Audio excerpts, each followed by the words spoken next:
see what we got going.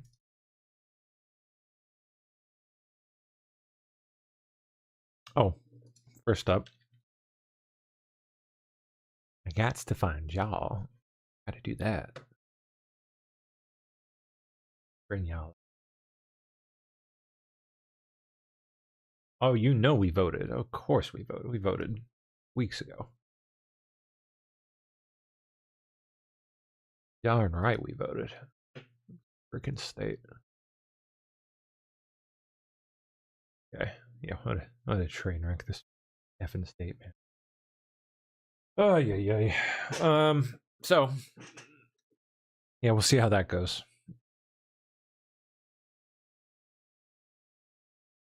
Oh, they released. Oh, they didn't release 5.5 today, huh? But they did release their new image model. What's it like? Thinking enabled, our new image and model can research, collect information, find references, and synthesize all of this into its outputs. Hi, I'm Ian. I'm a researcher here on the Imagen team at OpenAI. Today, I really want to demonstrate the intelligence of Imagen 2 and some of the agentic capabilities. Previously, if you asked the Imagen model, can you research this topic? It didn't have the world knowledge or didn't have the expertise on all these topics.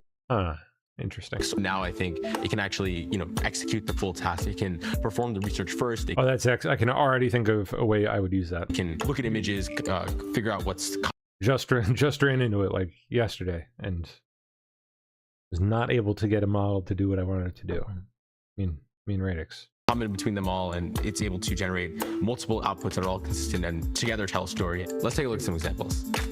For the first example, I want to create a product advertisement for recent OpenAI merch. So just select the thinking model and type in generate an advertisement for the most recent OpenAI merch drops you can find. Please search for the most rare items. Create a nice mock-up ad including images of the merch. And please do some research on what the price value for these might be. I think it'll work. Not bad. Interesting. Yeah, I wish OpenAI wasn't so fucking creepy. Like sites and found all these images and figured out it's such a good product. It's what is a good price for these based on some resale value. Ay. Wow, so that's the output, huh? So it's actually able to get spelling right now. Yeah, that was kind of like the one major hang up, especially small text. Not do small text. It would start going sloppy. But wow. That wow. That's handy. Okay, interesting.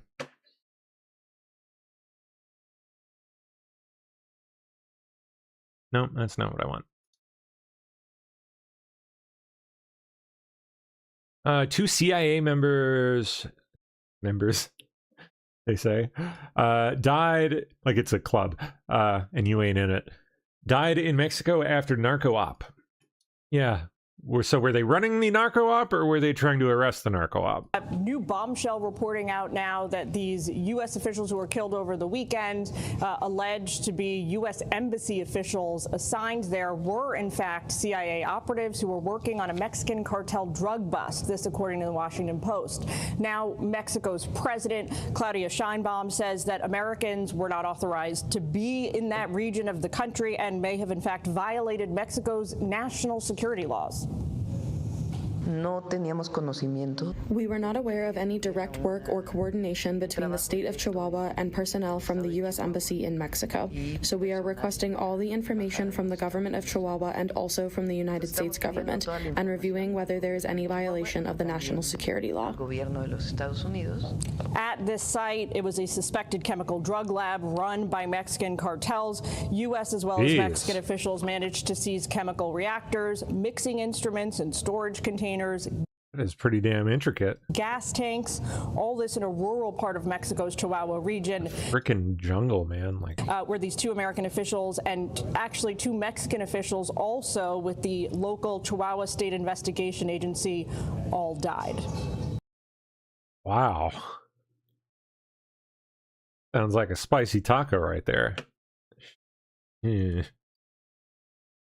I want to know more. That's all I've seen so far. I haven't really dug around on that yet.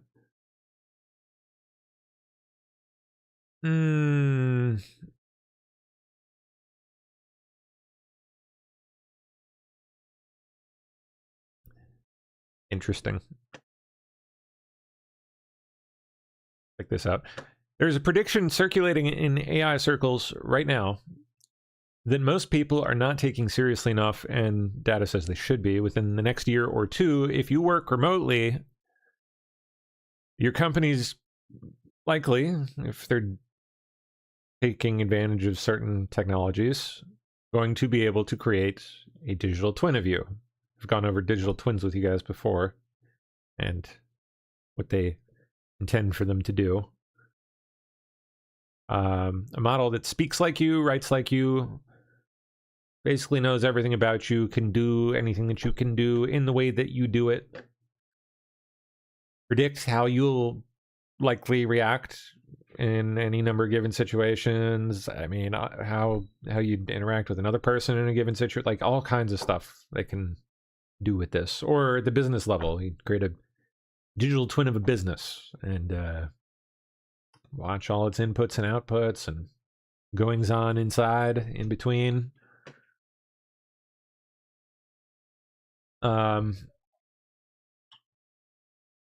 It'll be you on the other side of Zoom or Slack, and no one can tell the difference, pretty much. The harder question, the one nobody wants to sit with, is whether it will actually be worse at your job than you are. Depending on what the task is, probably not. Yeah, could end up being quite a bit better. Oh, is Trump live? Okay, we'll jump to that. Anyway, the point of me bringing this up is, boy, wasn't it convenient for certain people that a certain virus just happened to like come out of nowhere in 2020, right as this technology was reaching, like, you know, the point of viability, and suddenly forced literally everybody to work from home via their laptops over the internet, through which all of their activities and tasks and how they do them could be tracked and quantified, turned into hard data that could then be used to train AIs to do the same shit. And it makes you scratch your head a little bit. At least it did me. I don't know.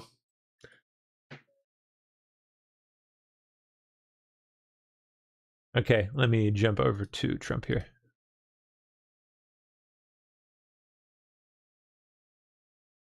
Ladies Sports Awards. Oh, how fun. NCAA. Okay.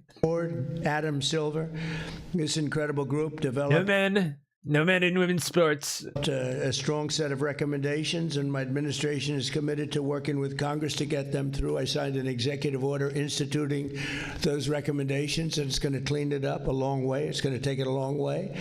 75% of Olympians competing for Team USA played as college athletes. If we don't straighten out this, we're not going to have much of an Olympic team, because you have so many of these sports, especially certain sports where it's like the minor leagues. You could call it the major leagues. You could call it whatever you want, but we train unbelievable athletes to go in and win the gold medal. And without college sports, without your ability to go into college sports and compete and learn really how to play and get better, we're not going to have much of an Olympic team anymore.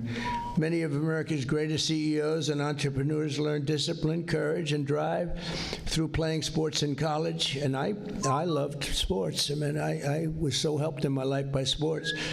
Saving this tradition is not only a matter of fairness and sportsmanship, it's a matter of national pride and national greatness indeed. All of you have battled your way to the absolute top in sports, and now you have an administration that's fighting just as hard for you as you fight for our country, and you have fought for our country. So I want to congratulate you. You know, you're a group of real champions. I know what it is to win in sports and win in life, but to win in sports is, I always say, it's a microcosm of life. The beautiful thing, you know in 2 hours, or you know in a season how you are in life. Sometimes you have to go a lot of years before you can figure it out. But I have to say, you are unbelievable champions. I admire and respect all of you, and it's an honor to have you in the White House, and you'll come back. And who knows, someday you might, one of you or two of you or three of you, Susie, what do you think, might come back as Me, you don't want that. I don't think you want that. I don't think, it's not worth it. But it's an honor to have you here, and congratulations. And here we have some beautiful trophies, as you see. And we're going to be giving things out, and we're going to be seeing maybe some of you later. You're going to hang around and enjoy the White House for a little bit. And thank you very much for being here. Appreciate it. Thank you very much, everybody.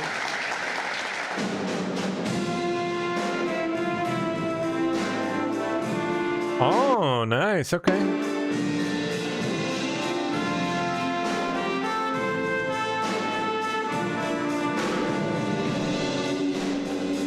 We are the champions. Oh, man. Blasting out the Queen. Okay. So, I'm assuming we must have not. Yeah, we must have not missed much. It was scarcely 15 minutes. Whoop-de-doo. All right.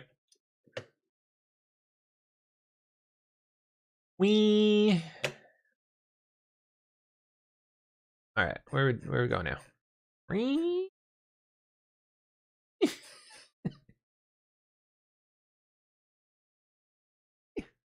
we are. Almost. My goodness gracious. How are we going to do it?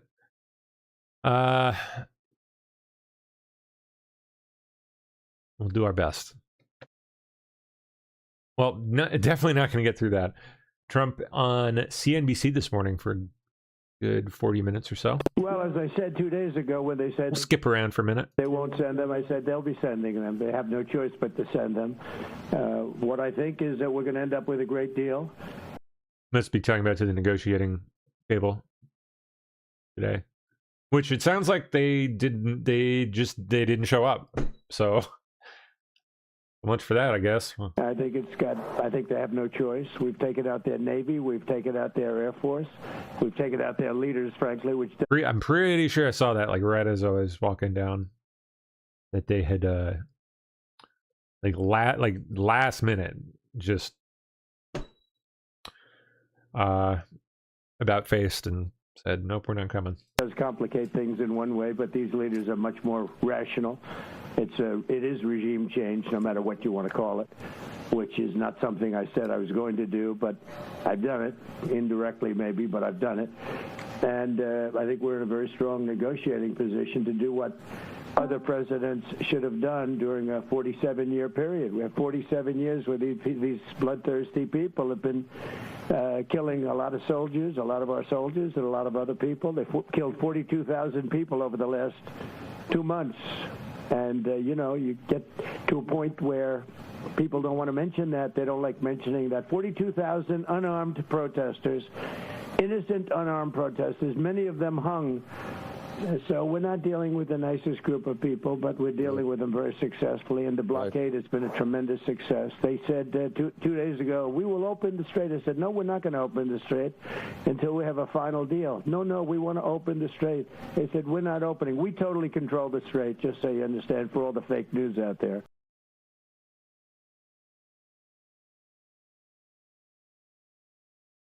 Oopsie. Oopsie poopsie. Okay. Are progressing, will you not necessarily extend it to a definitive amount of time, but will you let it keep going if there's progress in the talks before taking... Well, I don't want to do that. We don't have that much time because by the time both parties get there, as you know, they just got the okay to go forward, which I knew they were going to do anyway. I mean, I don't think they had a choice. They have to negotiate. And, the one thing I'll say is this: Iran can get themselves on a very good footing if they make a deal. They can make themselves into a strong nation again, a wonderful nation again. They have incredible people. But they seem to be, bloodthirsty. They're led by some very, very unfortunately tough people. And I don't mean tough in a good way. I think it's very negative for the country because we're much tougher than they are. Right, not even close. But they have to use reason, and they have to use common sense, and they can get themselves into a great position to make themselves into a great country, but a legitimate country, not a country based on death and horror.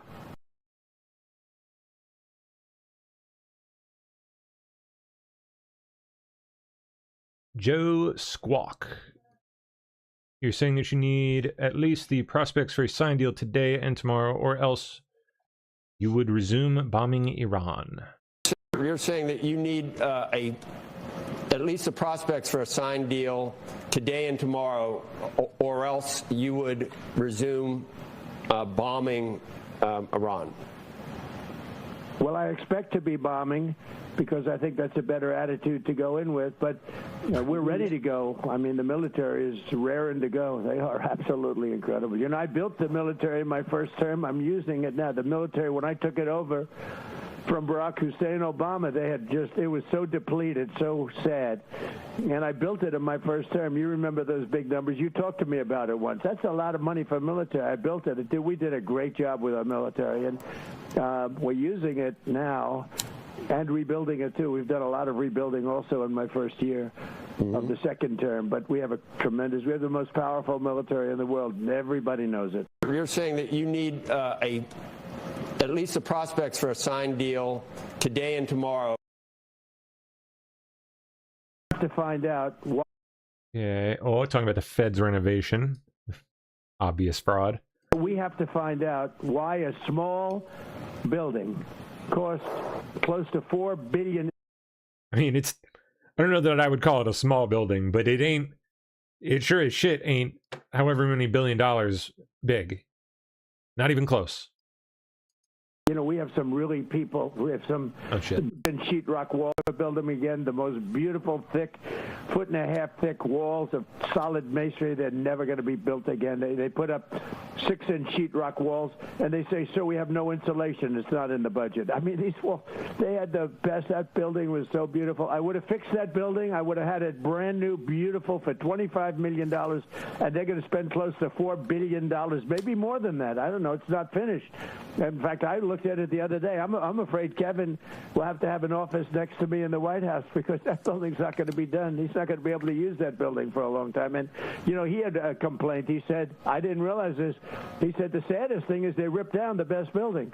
He said there was a building that had beautiful boardrooms that he used many times when he was there, that beautiful boardrooms and meeting rooms. It was so beautiful, the nicest in Washington. And he said they ripped it down. And maybe they did that to save money, like the Gavin Newsom, the railroad, where they made it shorter in order to save money, but it's still 25 times over budget. But the worst I've ever heard is the railroad in California, and I think this might be worse. Think of it. I would have fixed that building, beautiful, quickly. $25 million would have been like a brand new building. All the ceilings would have been left. All those beautiful thick walls with gorgeous moldings would have been left. You're going to get a sheetrock ceiling, a sheetrock wall without insulation. They said, "Sir, insulation's not in the budget." Insulation costs you $100 a room. The whole thing is crazy, and they're at 4. I think it's going to cost more than $4 billion when it's finished. But it would Joe, somehow we have to find out how this can happen. It's not the first time. How does this happen? Did the contractor make $3.5 billion? Right. If the banking committee could take it over. I can't imagine that Too Late is taking money on construction. I can't. But it's. I mean, he's clearly plays in somehow. I mean, he's rubber stamping the whole scam. So what? I don't know. It's possible, but we have to find out why is a job that should have cost $25 million costing billions and billions of dollars. I built the hotel. It's now the Waldorf. I sold it to Waldorf, and it's now the Waldorf. I built it for $201 million. It's a bigger building than the federal, and it was hotel rooms with bathrooms and partitions, and it's much more expensive to build a hotel room than it is a nice empty office space, right? And I built that for $201 million. This now is 8 years ago or so, but think of it. This building, you look at it, it's a little building. I think it's going to cost over $400 billion. And here's the thing, it's going to be nothing. It's crazy. Compared to what it was. They spent $4 billion, and it's nothing compared to what it was. It was beautiful. It had beautiful ceilings. They were all destroyed. They took them down. I don't know why. If the DOJ, though, if this goes... Yes.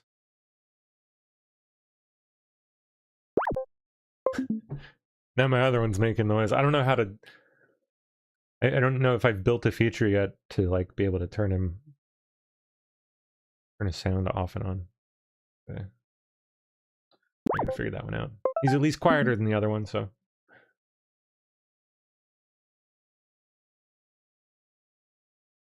Okay. Boop, boop, boop.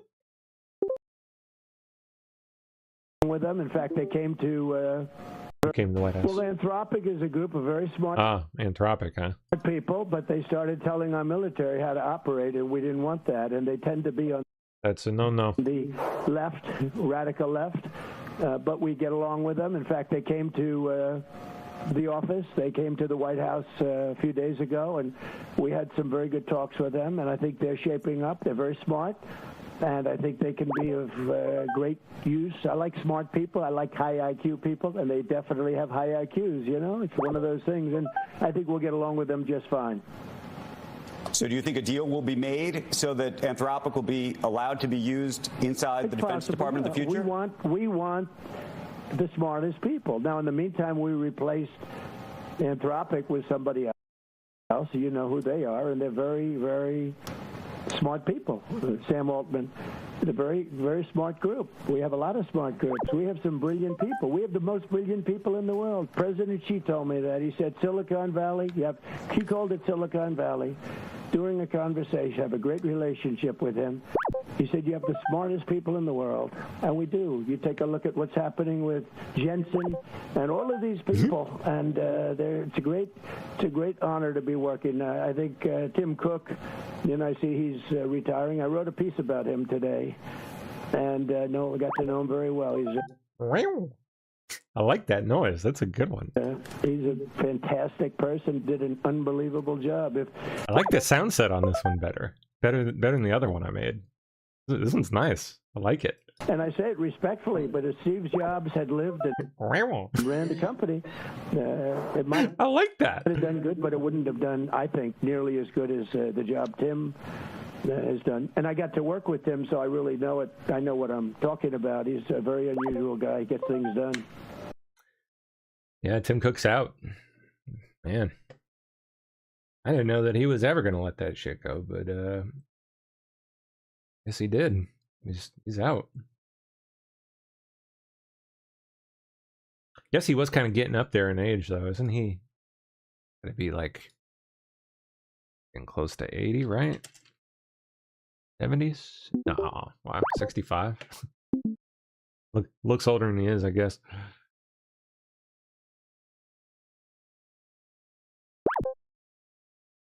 Okay. Yeah, the what's his name's taking it? Turnus. John Turnus, their head engineer, which is the right choice. They probably should have done it years ago, to be honest. They should have. I guess it's all up to Mr. Cook, and when he wants to leave, or the board, they're pleased enough with his performance. But I think what's his name, engineer guy, probably should have gotten it years back. He's younger. They need a little youthful energy in there. Tim Cook is just... He ran the company excellently. It's done better than it's ever probably done, but... Yeah, that guy's a total snorefest, man.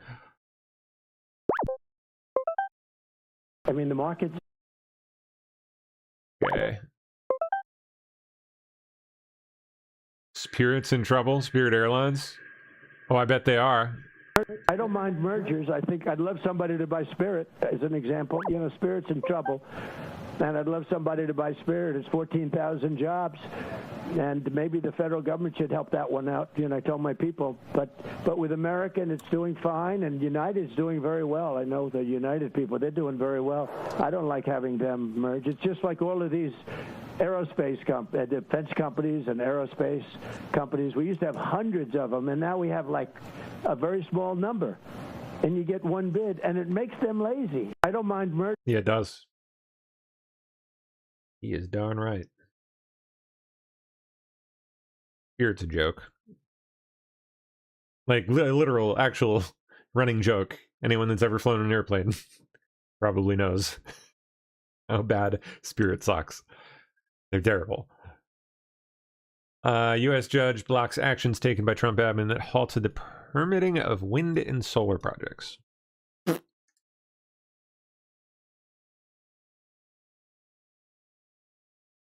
Speakers sabotaging the Supreme Court.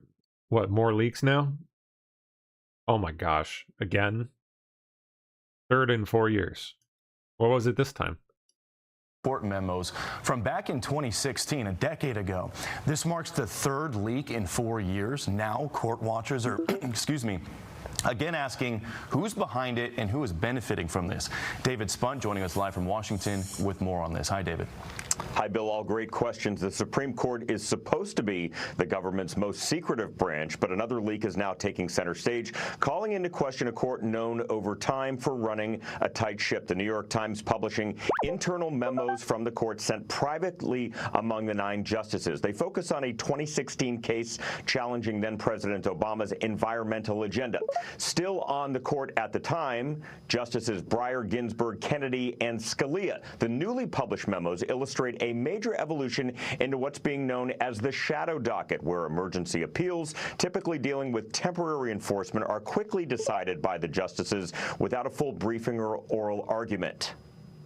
My guess is that these memos were released by someone seeking to achieve a political purpose who doesn't like the Supreme Court's increased reliance on its shadow docket.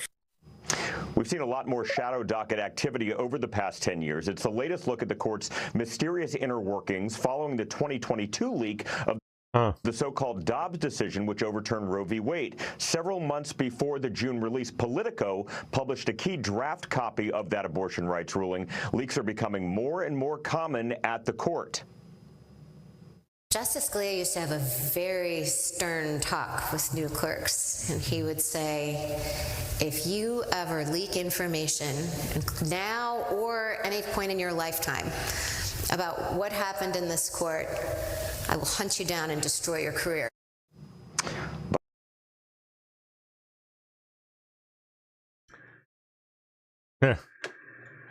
Well, we all know what happened to him. Incredible day here at the Museum of the Bible. America reads the Bible. Good morning and welcome. Oh yeah, I forgot that was going on. That's right. Welcome to America Reads the Bible. We are so excited for another incredible day here at the Museum of the Bible in Washington, D.C. We're honored to be joined from the Oval Office by President Donald Trump as he reads from 2nd Chronicles. We'll also hear from members of Congress, Secretary Ben Carson, worship leaders, and pastors from across the country. The entire lineup is incredible and you don't want to miss it. We're also grateful to be joined by President of Great American PureFlix, Bill Abbott. Thank you so much for streaming America Reads the Bible all week long on pureflix.com. Interesting idea. Okay, New York Times was the publisher of these Supreme Court leaks. Boy, oh boy. Questions swirling over who is leaking information from the Supreme Court. The New York Times reporting it has obtained secret memos, which it says, quote, illuminate the origins of the court's now routine shadow docket rulings on presidential power. Joining us now in those not-so-secret memos, Fox News legal editor Carrie Urban. You know, I was thinking the last big leak out of the Supreme Court was Dobbs, and that was 4 years ago now. Yeah. How time flies, and now this. Where's the stuff coming from? And there was another one between Dobbs and this one, and that one was on presidential immunity. That was in 2024, I believe, and it was a memo that detailed how the chief was going to handle the decision. And within that same report, and that was also from the New York Times, was one about, there was some information about how he had reassigned an opinion from Justice Alito to himself because of the I'm gonna finish working anytime soon. Or... called flag controversy that was happening at his home at the time. It was like R2-D2 coming out of my computer. Remember that one? And so we're looking at 3 major leaks over the last 4 years, which is really unheard of for the U.S. Supreme Court. Okay, so why? It's a great question, Sandra. And look, I think these leaks tend to go in one direction, and it is to undercut what the conservative wing of the Supreme Court is doing or is in the process of doing. Certainly that was the case with Dobbs, and we saw what happened there when that decision was leaked. The justices faced violence at their homes. Attorney General Garland, unfortunately, didn't enforce the law at the time that would have stopped the protesters from doing some of the things they were doing around their homes. We remember that time. It was really troubling. It was the same time where that man attempted to murder Justice Brett Kavanaugh. It had some real world possible harms that could have occurred. And so why is it happening? Look, I think there are some disgruntled people that elections have consequences, and a Republican president has made some pretty conservative picks for the Supreme Court, and there are people who are unhappy with that, so they're willing to undercut and bypass the traditions and protocols of the Supreme Court and endanger its future, really, by leaking out things from that building to the general public who don't have the context and are certainly undercutting the public's trust just in the integrity of the institution by doing so. You got to wonder who is leaking this stuff. And I remember back to the Dobbs decision, it seemed like it was going to be a pretty cut and dry case to get to the bottom of who did it, because everything there in terms of the Xerox machines and email, it's all coded and tagged, and you could probably easily find it out. But the investigation went nowhere. So whoever's doing this knows how to cover their tracks. Yeah, that's certainly right. And Molly Hemingway has a book coming out on Justice Alito, and she talks about how, according to her reporting, that some of the liberal justices were slow walking their dissents as the Dobbs decision was being written, and it had been written, and they were slow walking it despite the threats of violence against their conservative justices, which I thought was quite interesting reporting. But John, back to I'm seeing if I can. Huh?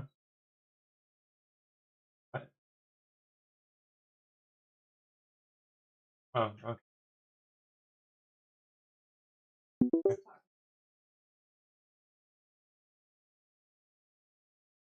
the original question. This piece in the New York Times, first of all, I had to chuckle at the, quote, secret memos.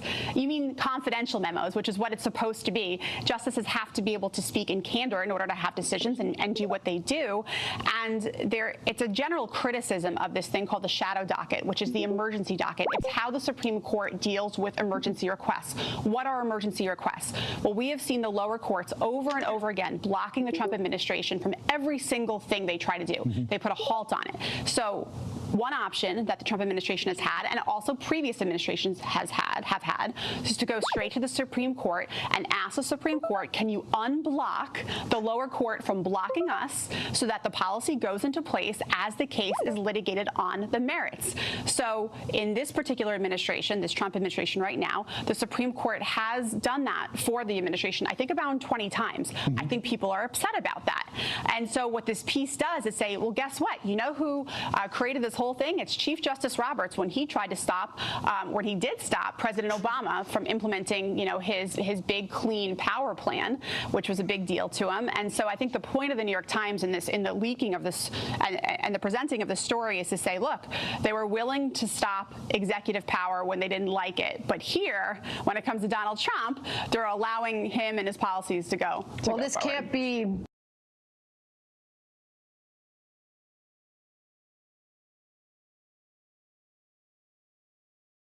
What? Senator Mark Warner's daughter dies of juvenile diabetes?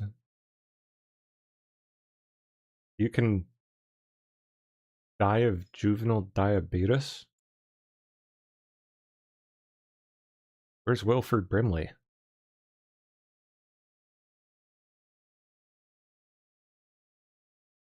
Decades-long battle with juvenile diabetes and other health issues.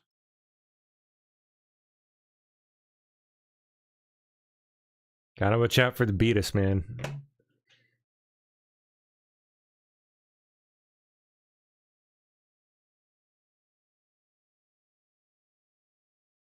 Justice is coming. Oh, we got Mike Davis, yeah. Cheers to our good friend Todd Blanche, President Trump's acting attorney general, who is off to a very strong start. Remember, Todd Blanche put everything on the line to go represent President. Oh, well, hold up. Kash Patel and they holding a press conference.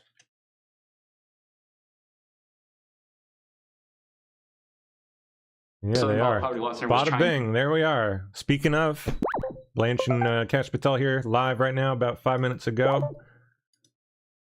I am going to rewind it. Southern Poverty. I don't want to miss the whole thing here if there's something big going down, so. Good afternoon. Today, a few minutes ago, in the Middle District of Alabama, a grand jury returned an 11-count indictment charging the Southern Poverty Law Center with 6 counts of wire fraud, 4 counts of bank fraud, and 1 count of conspiracy to commit money laundering. The SPLC? According to the charges in the indictment, this is a good start.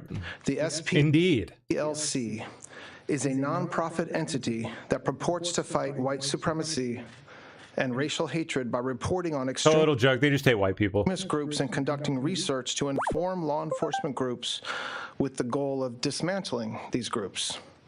As the indictment describes, the SPLC was not dismantling these groups.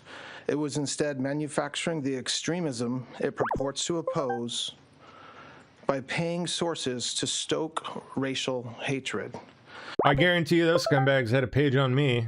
Probably still do. The indictment describes this conduct in detail, but one troubling example is that the SPLC was paying a member of the leadership group that planned the Unite the Right protest in Charlottesville, Virginia. What the fuck? In 2017 that resulted in the death of 1 person and injured dozens more. Get out of here. Hold up.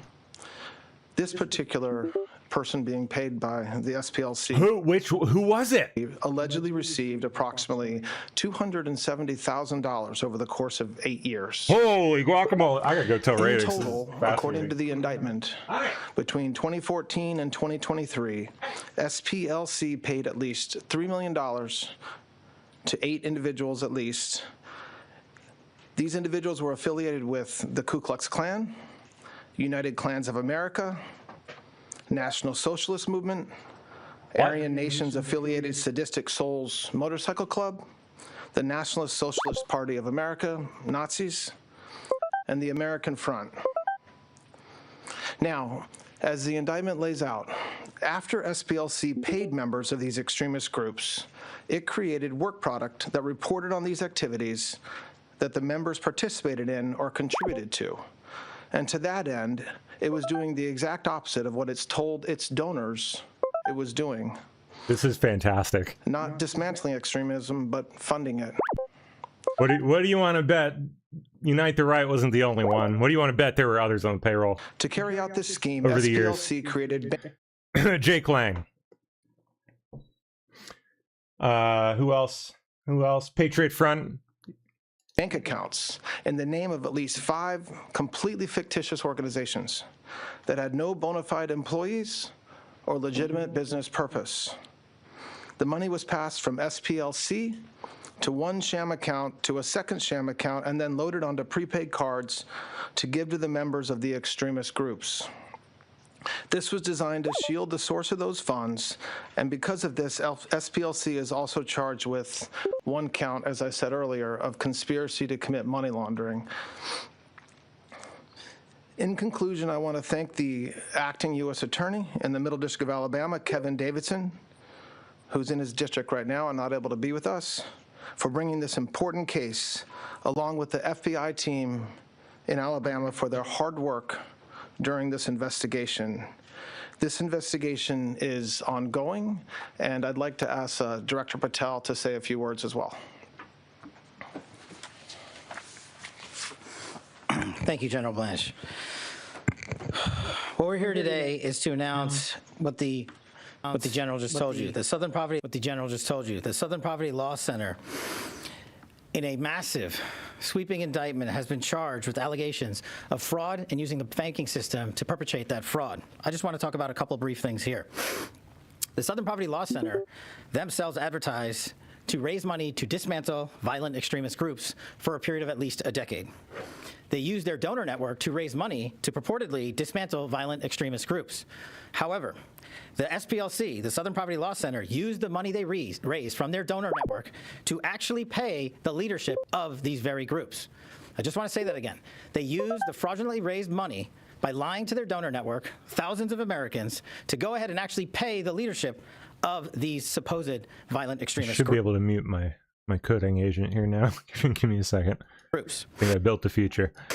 The groups, as the general laid out, include the Ku Klux Klan, the United Klans of America, Unite to Right, National Alliance, the National... Okay, hold on. I want to hear the list again. United extremist groups. The groups, as the general laid out, include the Ku Klux Klan, the United Of course. Klans of America, Unite to Right, Unite to Right, National Alliance, the National Socialist Movement, the Aryan Nation Motorcycle Club, and the National Socialist Party of America, and also the American Front. Wow. American Front. In at least one motorcycle clubs. Really interesting. Of these matters, our investigation revealed that funds were used to facilitate the commission of further state and federal offenses, totaling over $3 million. Furthermore, our investigation revealed that the Southern Poverty Law Center, on top of perpetuating this widespread, decade-long, multi-million-dollar fraud... Hey, hopefully he's muted now? No, come on. ...conducted more criminal activity. They attempted to hide their criminal activity from our financial banking network. They set up shell companies and entities around America so that the financial institutions that we rely on as everyday Americans were deceived in believing that money was not coming from the Southern Poverty Law Center in the perpetration of this scheme and fraud, but rather fictitious entities they stood up to perpetuate this ongoing fraud. This is a serious and egregious violation of a group that purported to dismantle violent extremist groups, but in turn actually only fueled the hatred. This is an important case brought by President Trump's administration. We're thankful to the president for his leadership and funding of not just the FBI and DOJ, but his commitment to go out there and wipe out fraud and conspiracy and waste and abuse wherever it occurs, including the Southern Poverty Law Center. Even though this money was made to appear to be coming from legitimate people and legitimate entities, we at the FBI, with our great partners at the Department of Justice and in the state of Alabama, were able to comb through a decade worth of material, a scheme that took a decade to build, so that we were able to follow the money, because money never lies, and they got caught. As the Attorney General said, these charges are varying, they are widespread and wide-ranging, and this investigation is very much ongoing. Today we're here to announce the charges of the Southern Poverty Law Center, and this investigation and the individuals who are responsible will be brought to justice. Thank you, General. Thank you, Director Patel. With any questions? I'd like to know why individual people are not mentioned in this indictment. Is that something that's going to come down the pike?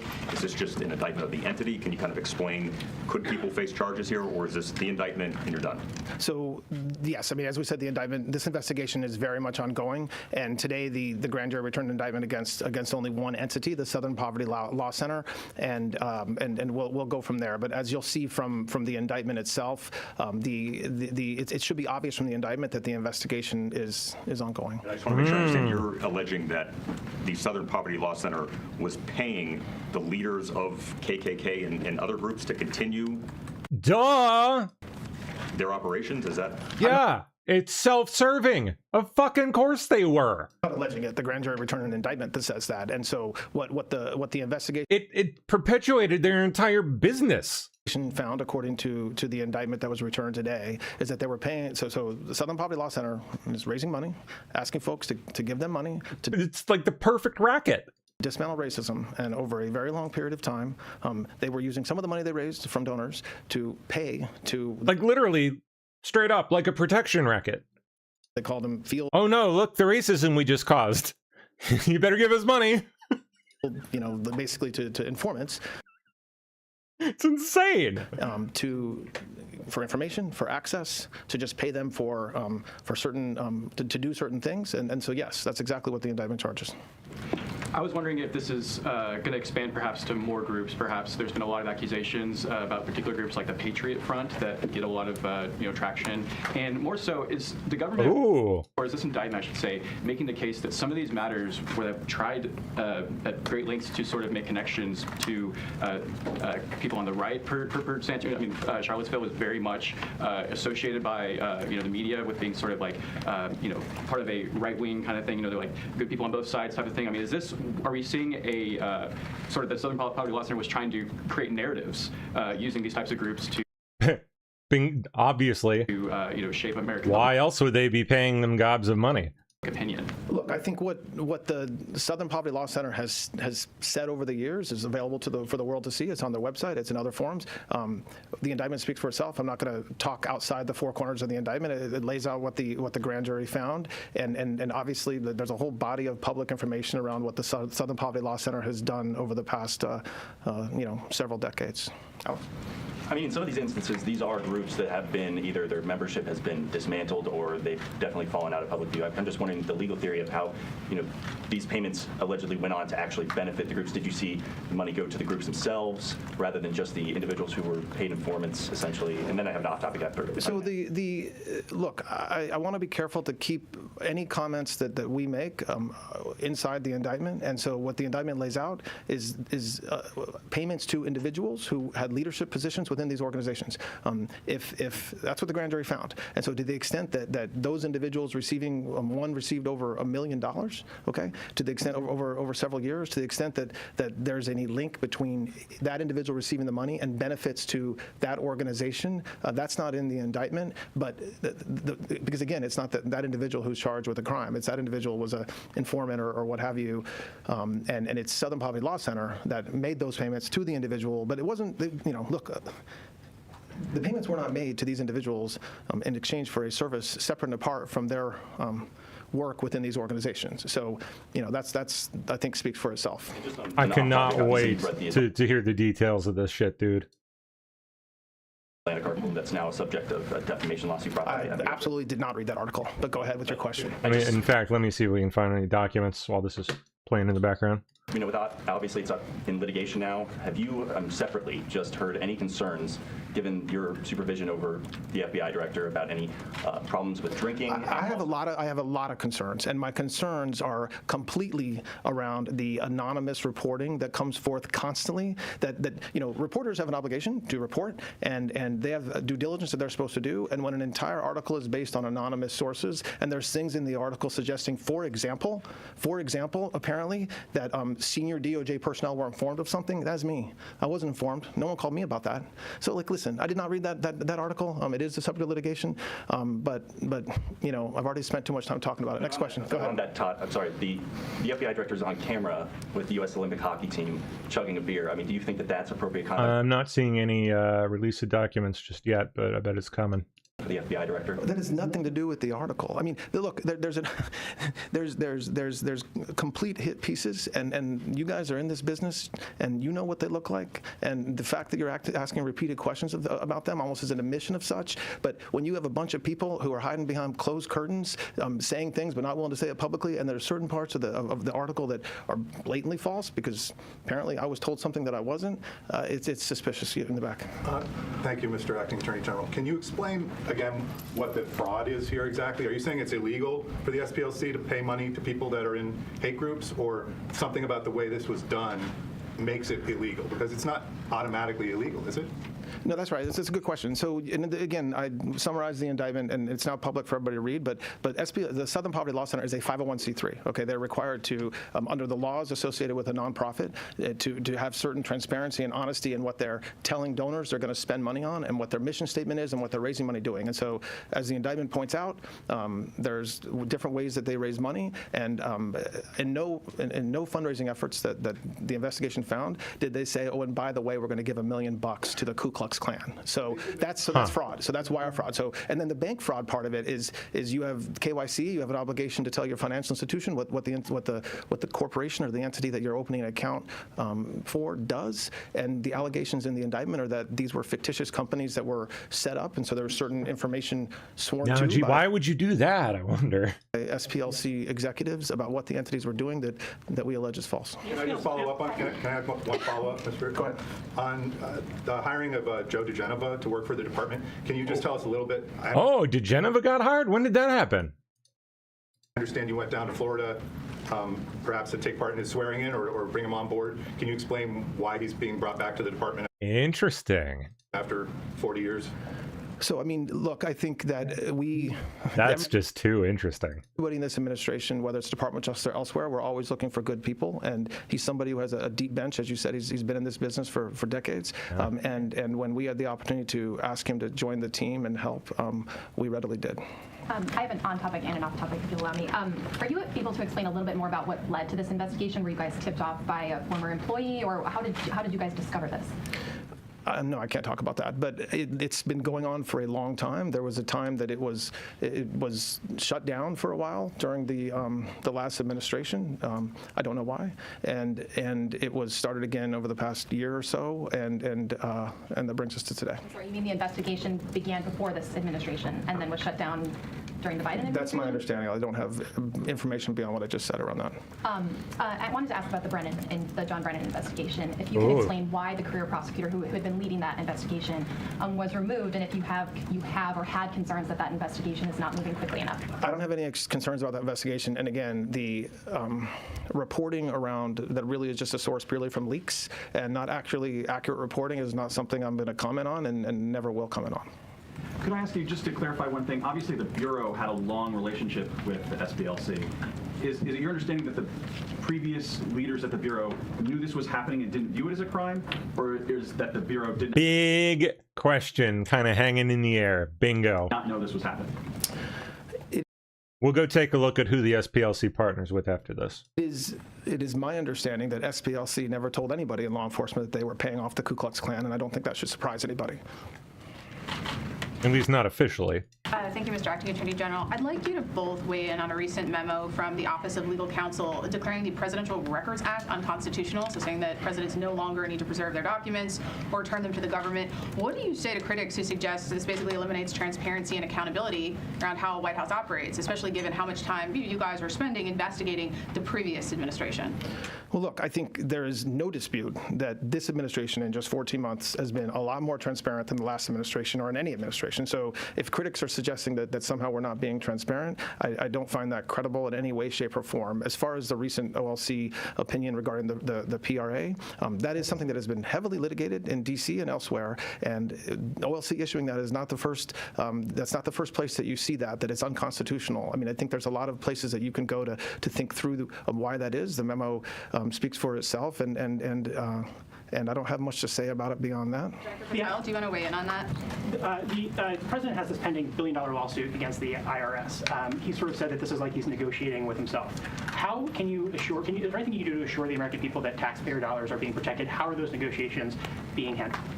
I'm most certainly not going to talk about ongoing litigation, and it wouldn't be appropriate for me to comment about that case given its status right now. Broadly, with the the various interests, the competing interests there, right? You have the president in the White House pressing obviously for some personal money, and then you have him being your boss. How do you sort of, just broadly speaking, how do you sort of handle that sort of issue? I mean, the Department of Justice handles complicated decisions involving those type of issues every day, all day, and not just this Department of Justice. Every Department of Justice handles issues like that. I mean, you have decisions that an attorney general or his or her staff have to make that are difficult and complicated, and we do it. Attorney generals before me have done it, and we'll be able to handle it in an appropriate and ethical manner. Yep. Thank you, Acting Attorney General. A question for you and then a question for the FBI Director. You spoke about the timeline of the investigation. I know you said you have not much more to say about that, but I am curious if you can talk about if it started in 2017, 2018, and just given what you said about the Biden administration turning it off, how is the Department of Justice ensuring this investigation remains free from political influence? Well, I mean, look, it's free from political. There's nothing political about this indictment or this investigation. SPLC has lawyers, and if they think that I'm wrong about that, they're going to be free to make a motion in front of a judge like every other defendant in the country. As far as what I just don't know information. It wasn't what an absurd question. That far ago. It was within the past 4 or 5 years, but there was the SPLC is inherently political by nature. What do you expect politics to just not enter into the case whatsoever? That's ridiculous. A decision made. I don't have any insight into why it was made to not pursue the investigation, and we started it again, and that brings us to where we are today. Tal, I do want to give you an opportunity to respond directly to the allegations in the Atlantic article that your unexplained absences created a national security risk. And beyond that, can you say definitively that you have not been intoxicated or absent during your Oh my goodness gracious, we're going down that one, huh? tenure as FBI Director? I can say unequivocally that I never listen to the fake news mafia. And as when they get louder, it just means I'm doing my job. This FBI director has been on the job. What a silly thing to bring up at a press conference like this. Twice as many days as every at this point, director before especially. me. What that means is I've taken half as many days off as those before me. What that means is I've taken a third less vacation than those before me. What that means is that this FBI with this Department of Justice has dropped the murder rate 20 points. What that means is this FBI with this Department of Justice has captured 8 of the top 10 most wanted fugitives in the world, twice as many as the Biden administration did in its entire 4 years. What that means is this FBI has seized enough fentanyl off the streets to kill 178 million Americans, a 31% increase. What that means is this FBI and this DOJ has arrested 43% more spies in 14 months than the entirety of the Biden administration. What that means is this FBI has seen a reduction in opiate overdose deaths up to 20% alone. What that means is that we have found 6,300 child victims, 6,300 families have their kids back. That is a 22% increase from the Biden administration. I'm on the job. I'm the first one in. I'm the last one out. I'm like an everyday American who loves his country, loves the sport of hockey, and champions my friends when they raise a gold medal and invite me in to celebrate. I've never been intoxicated on the job, and that is why we filed a $250 million defamation lawsuit, and any one of you that wants to participate, bring it on. I'll see you in court. Explain the computer login issue. Just explain the computer login issue. You were not able to log into your lawsuit contends that you were not able to log into the system. What did you think after you were unable to log into the system? Let's have a survey. How many of you people believe that's true? Hang on. Did you communicate? You asked the question. Let me answer it. No, let me. No. Did you communicate with anyone that you thought you were fired after you were unable to log into the problem with you and your report, don't cut me off. You asked the question. Straightforward question. The problem with you and your baseless reporting is that is an absolute lie. It was never said. It never happened. And I will serve in this administration as long as the President and the Attorney General want me to do so. And every time you guys report false lies, every time you guys raise baseless questions, when we are here to talk about the Southern Poverty Law Center's $3 million decade-long scheme to fraudulently fleece Americans, you are off topic. It's a simple, straightforward question. Did you talk to anybody about whether you thought you were fired? The simple answer to your question is you are lying. And every time you do so, I've answered your question. It's simply as follows. I was never locked out of my systems. Anybody who says your lawsuit says the opposite. Your lawsuit contends. Anyone that says the opposite is lying. Thank you. The lawsuit that you filed says that directly. Man, stop. You're being extraordinarily rude. And I know maybe that's part of your profession, but please just stop. If you ask a question, he can answer it. And then now you're interrupting me. Like, just a little bit of respect, man. Just a tiny little bit. Try it sometime. Go ahead. Earlier today, Senate Majority Leader John Thune once again was pleading for an end to the Justice Department's investigation into Federal Reserve Chair Jerome Powell. How do you respond to a direct request like this from someone in your own party? I haven't received the request, formally yet. I mean, listen, this is an ongoing investigation, and that's something that we can't talk about aside from saying yes, it's an ongoing investigation, and the senator knows that, and other senators know that as well, and we'll get through it. But it is an ongoing investigation, and we can't really talk about it, especially not in public. But we'll try to address any senator, not just a senator from the Republican Party's concerns about that. Director Patel, you said in an interview over this weekend regarding the election into whether the 2020 presidential election was stolen, you said that there were going to be arrests coming, and I promise you it's coming soon. Hoping you could just elaborate a little bit on what that meant. Sure. We have many ongoing investigations into large-scale conspiracies, and like we did today, we'll be announcing those arrests when the grand jury returns those indictments. Hey. All right, just one more question, sir. I have an on-topic and off-topic. On the Southern Poverty Law Center, my understanding was from the video that the group posted today that this program about paying the informants had ended. I wasn't clear about when that was. Do you have any information about when this program stopped paying informants, and then if there's a statute of limitations issue there? I just wasn't sure how far back we're talking. And then I have another on-topic one. So look, all I can tell you is the indictment alleges a very long period of time that includes up to 2023. So that's I can't speak beyond when it.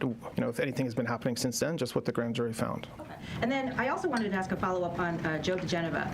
Looking back at, he's been very vocal over the years about his thoughts about the 2016 investigation, about the intelligence assessment.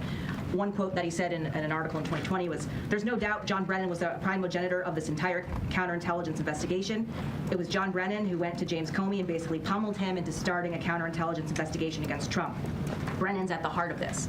Given those prior statements, Isn't there possibly a conflict of interest, or at the very least a perceived conflict of interest, having him oversee this investigation? And has he been vetted for conflicts prior to being hired at the Justice Department? I don't know. I'm not sure what the conflict of interest would be because somebody has said something in the past about a particular matter. That doesn't create a conflict necessarily. That's not what the conflicts are designed to for just that. And I think it creates a sense of bias, doesn't it? Like he's coming into the investigation with preconceived views about a target of your investigation. Isn't that a problem? I mean, I just completely disagree with the premise. I mean, look, if you look at what happened during the president's investigations, there were prosecutors that were actively involved in the 2016 information with Barr and what AG Barr was doing. They readily joined the case, and one of them was actually stood up in court. So I don't think it's unusual, and it's not something that, sure, he has to make sure that he's doing everything ethically. I'm sure that he would. He has to make sure that everything he's doing is not in conflict with whatever rules, the rules that we have in this building.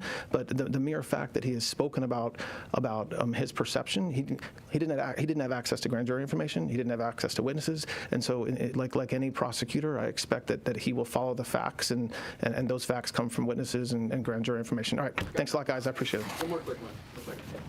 President Trump over the weekend was talking about. That's it. Fascinating. Oh boy. All right.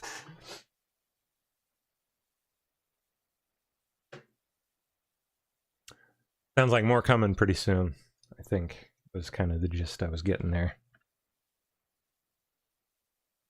Should be fun to watch. People just fall apart over this. Okay, where were we here? There we go. Okay.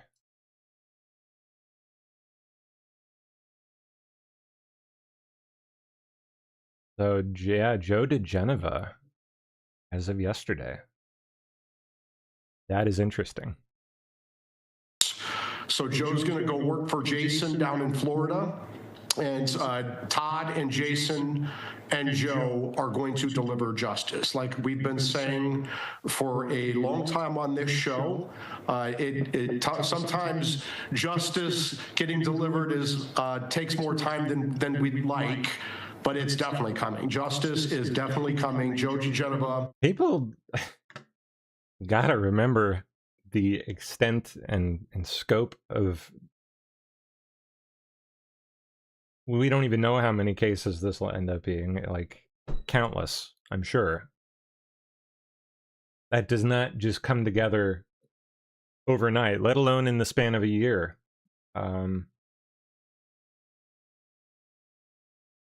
So, while people like to bitch, gotta give it time, man. Just watch. Just watch. Wait and see. I think you'll be very happy. Steak and Shake announces the hiring of its first chief MAHA officer. Michael Bowes.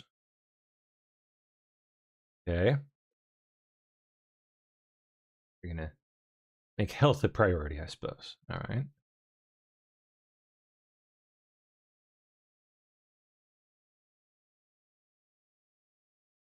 Oh, geez. Islamic Republic preparing to hang 8 women. Is this over that whole protest thing that went on? The ladies thing? That is.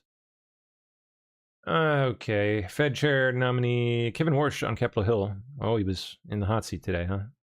Prepared. I'm here today to assure you, as someone who knows Kevin and who knows this institution. Sorry. So this is not Kevin. This is. Should have read the little tag there. Senator Dave McCormick.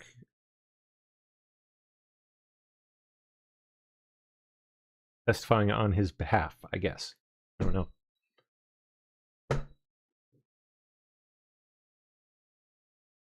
I'm deeply grateful to President Trump. Oh, there he is. For asking me to take on this public trust, because that's what it is, a public trust. The president believes that real economic growth in the U.S. and real take-home pay will accelerate. I share the president's confidence in our country and its people. America's economic growth potential is rising as we sit here today. I'm also especially happy that my wife Jane is here. She's been with me for many of the most important moments in my life. I'm grateful for her love and her personal accomplishments. I reciprocate that with somewhat of my own love, though I'm a little more stoic than she. And about every 20 years, I reintroduce her to this committee. She sat behind me 20 years ago, and it was almost 20 years ago to the day. And so let me offer today what I said then. Jane, happy anniversary. I'm also thinking of my late mom and dad. They were paying great attention to this hearing 20 years ago. They're no longer with us, but I was always proud of them and the values they taught me, and I hope they'd be proud of me today. We start today with a note of broad agreement, even though we might have heard different narratives at the outset of this hearing. This is a time of great consequence for the nation's economy. As a former Fed governor and friend or colleague of the last 5 Fed chiefs, from whom I've learned plenty of lessons, I'm particularly alert to the challenges and opportunities confronting the institution that I cherish, the Federal Reserve. To the President, to the Congress, the nation, I owe my best judgment and my most faithful efforts in serving the mission that you and Congress assigned to the Federal Reserve, including full employment and stable prices. The American people are counting on the Fed to deliver on its commitments. Perhaps. Oh, but I can get it for you. Second. Get it.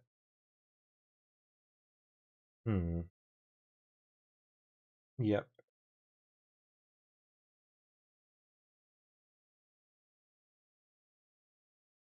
Spotify.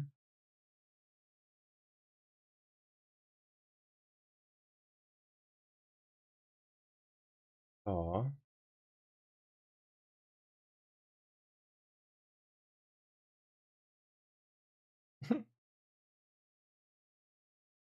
Let's see.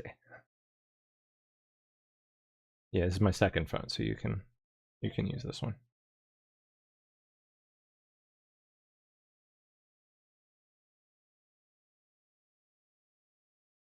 There we go. Oh, I still gotta log in, huh? Sign up for free.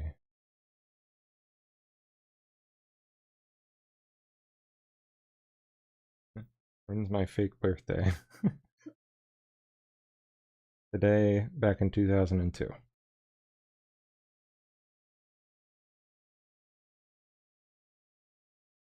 Okay, I think you're good, hon.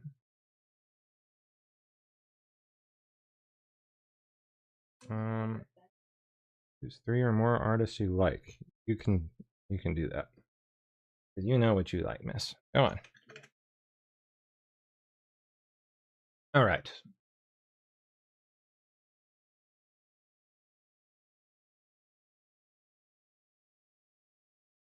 Let's see here. Kevin Walsh again. Independent. I'm committed to ensuring that the conduct of monetary policy remains strictly independent. Equally committed to work with the administration and Congress on non-monetary matters that are part of the Fed's remit, and I commit myself to accountability. Finally, I'll just say this, Mr. Chairman. Milton Friedman had a phrase that always stayed with me. He always worried about government officials that lured and hung around with what he called the tyranny of the status quo. Status quo practices and policies are especially harmful when the world is changing this fast. If confirmed as chairman, I will be faithful to the Constitution, to the Federal Reserve Act, and to the very best of the Fed's traditions. I believe a reform-oriented Fed can make a real difference to the American people. And if confirmed, I will seek to create an environment in which the best people do their best work. I'm committed to ensuring that the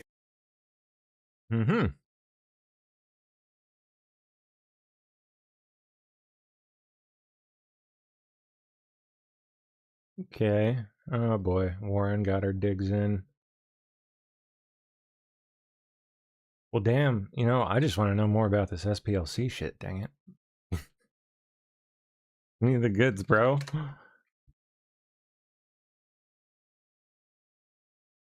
Anything else coming out yet?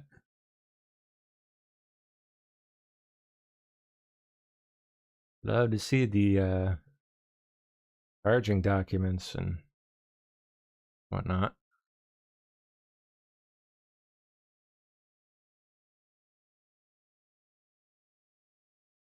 Don't see anything about it yet, though. Nope. This is in Alabama.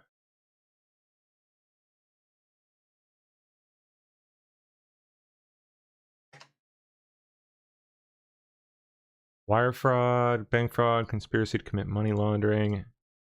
Charges relate to a former program that allegedly paid over $3 million to individuals in extremist groups, which officials claim manufactured rather than monitored extremism. Of course, what we've been arguing has been going on for a long time. We just haven't had the proof for where the money's coming from, who it's coming from. Now we got a piece of the puzzle here. This is like a really big deal. In the past, it's been the FBI directly. But my suspicion, personally, over the years has been, I mean, not the SPLC specifically, but NGOs. They're passing money through pass-through organizations.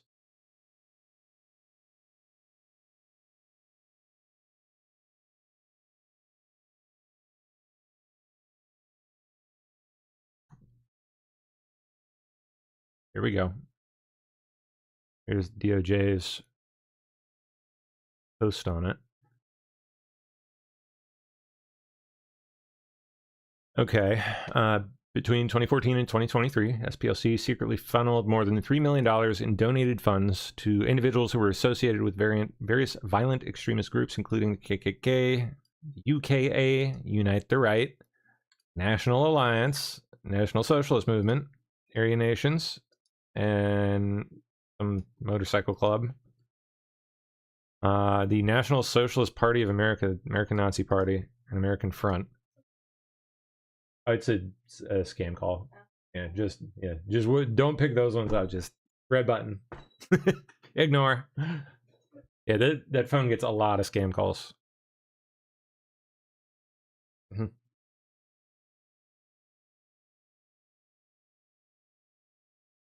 Okay, let's see. I gotta figure out how to stop this effing scam calls, man. They're so annoying. So bad.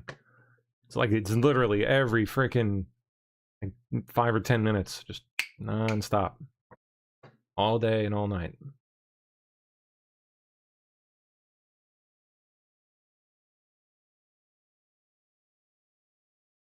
Okay. No links to further documents, I guess. No. Oh, indictment. Here. There we go. Bingo. That's what I was looking for. Download, please. Okay,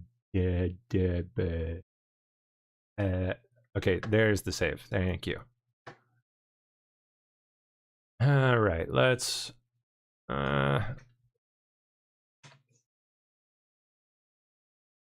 pop open new chat here.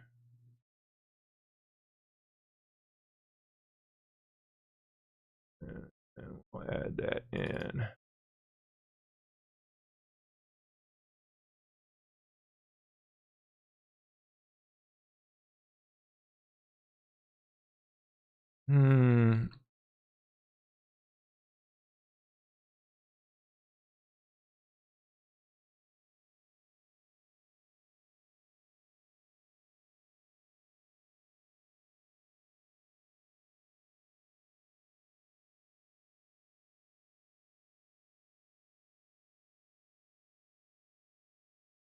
All right, let's see what we get. Oh.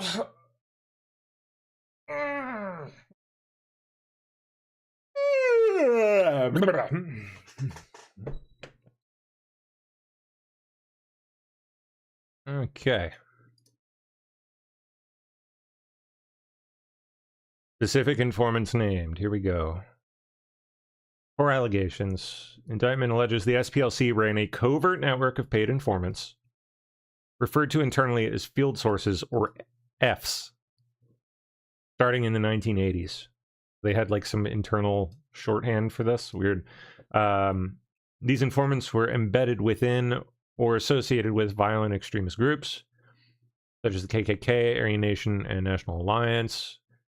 Government's central claim is that while the SPLC publicly solicited donations to fight these groups, it was simultaneously and secretly funneling donor money to leaders and members of those same organizations. Between 2014 and 2023 alone, the SPLC allegedly channeled more than $3 million to these informants through clandestine financial arrangements.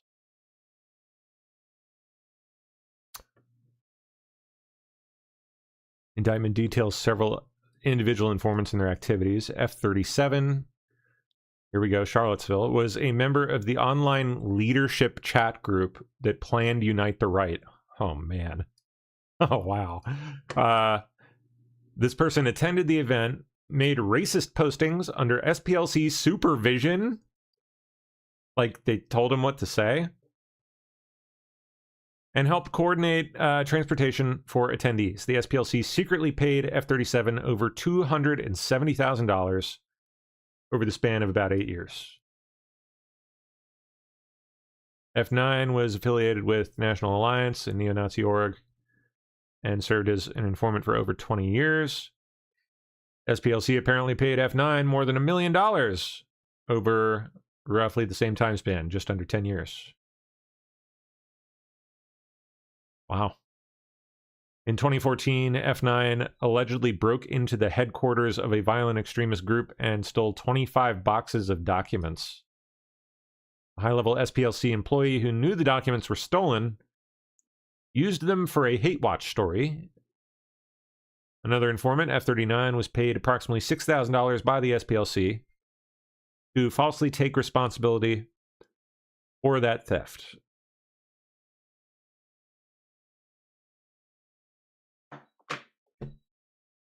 An unnamed informant, F-Unknown, served as the Imperial Wizard of the United Clans of America, a group the SPLC itself linked to the 16th Street Baptist Church bombing in Birmingham that killed 4 girls back in 1963. F-27, reported as an officer in the National Socialist Movement and affiliated with Aryan Nations and the Sadistic Souls Motorcycle Club, was paid over $300,000 over the span of about 6 years. Another member, National Alliance, $140,000. SPLC's own website featured an extremist file on this exact person and solicited donations based on that profile that they themselves basically ran. Wow.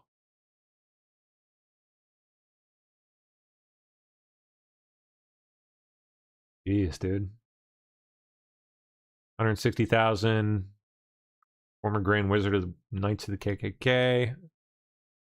To secretly pay the informants, SPLC employees, including a person who would eventually become the chief financial officer and the future director of the Intelligence Project.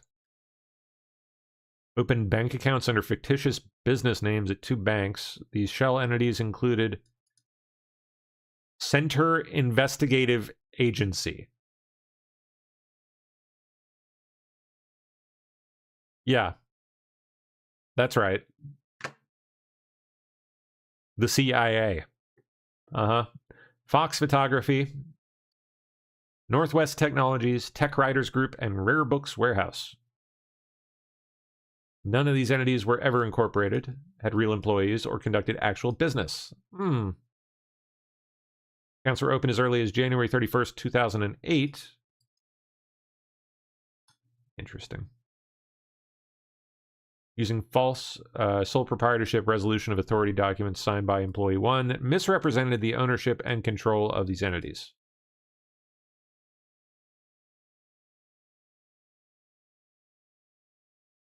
More fictitious entities.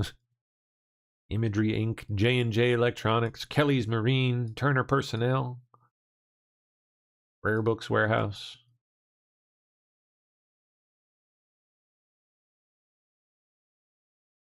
Wow. Okay, accounts 1 through 6.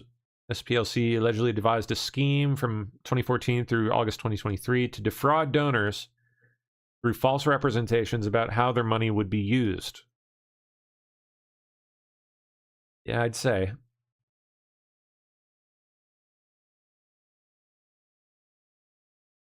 Oh, I want to know more about Center Investigative Agency. We're going to query that next here in a second. Count 7 through 10. 4 specific false statements made on December 20th, 2016 to Bank One, in which Employee One falsely certified sole ownership of proprietorships under the trade names Center Investigative Agency, Fox Photography, Northwest Technologies, and Tech Writers Group.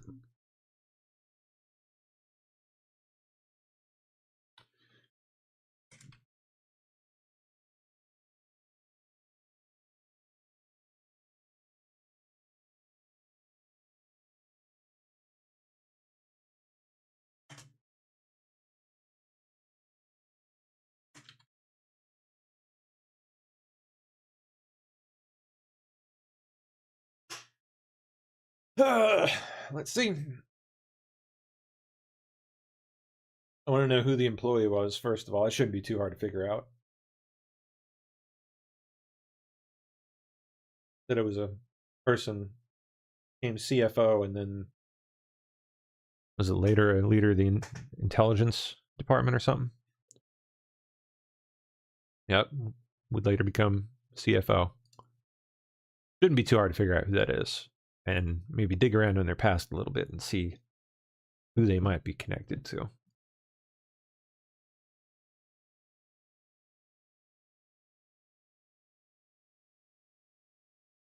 Okay.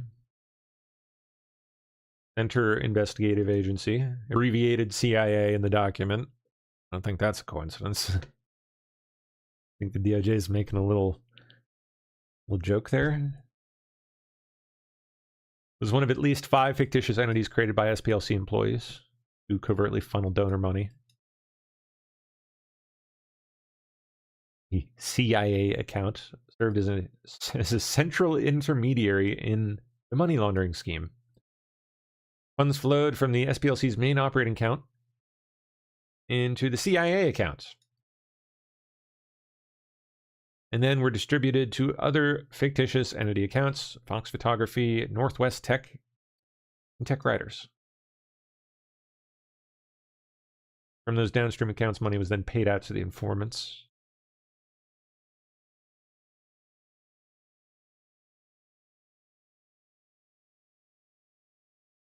Oh, do you want to bet there's a real CIA connection somewhere in here?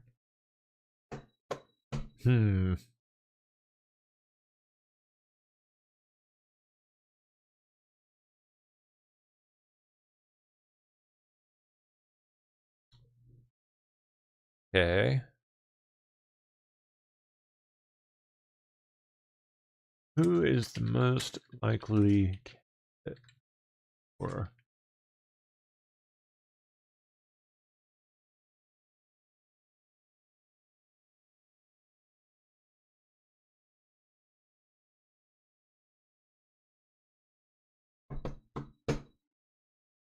Let's see. See if we can figure out who CFO was.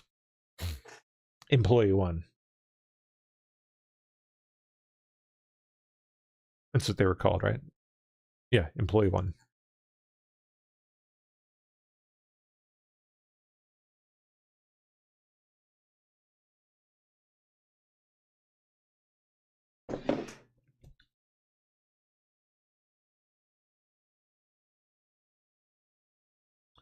Do do do do do do do.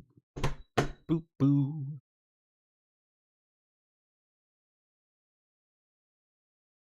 What are we getting in here so far? Eni Hutchinson. Oh. Eni Hutchinson. The most prominent, long-tenured financial officer in SPLC's public filings is Eni Hutchinson,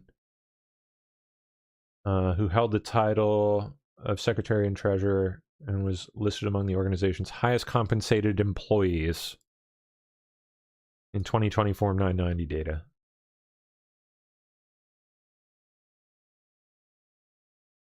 SPLC was actively recruiting for a CFO position late 2022 and into 2023. Could mean the role was vacant. No news outlet has publicly identified employee 1 or 2 as of today's coverage.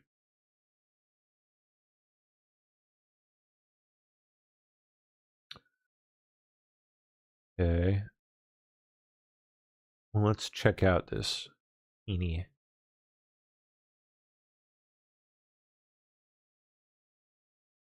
Second here.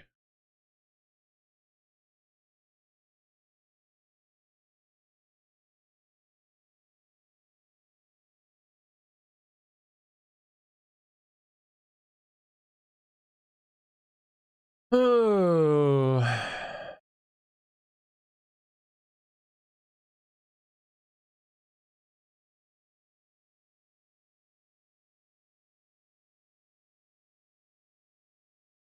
There we go. That's what I was looking for.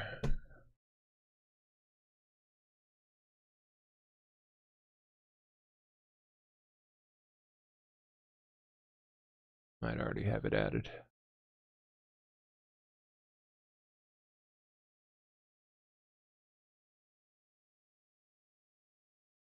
Okay.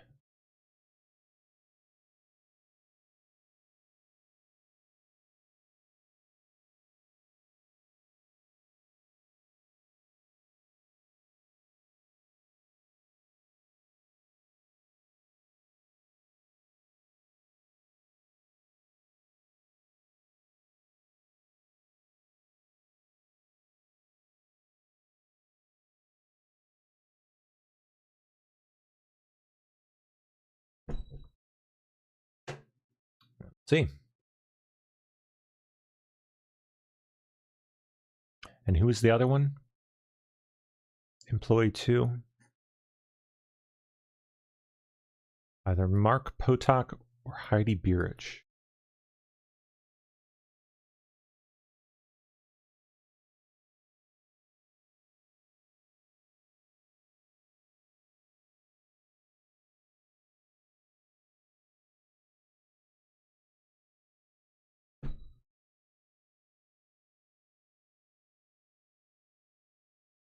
There she is.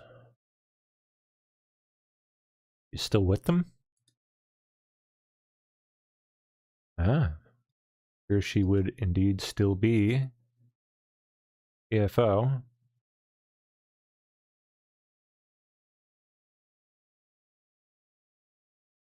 For how long? Alright, let's see the LinkedIn. Oh, you gotta sign in. Bull ass shit.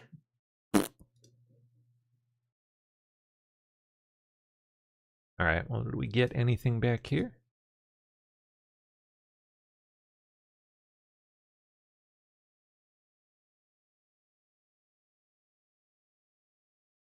The most notable thing about Teenie Hutchison's profile is its absence. Pay attention to this.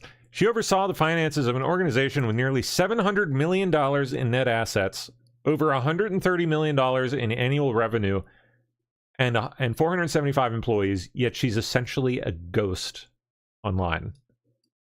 No press interviews, no industry conference panels, which is weird for someone like her.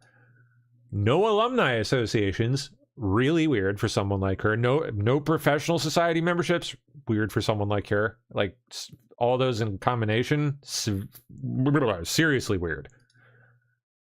Unless, of course, she's Intel. Bloomberg profile page exists. Form IRS 990 confirms her compensation and role, but beyond that, she's remarkably invisible for someone at that level. Yeah.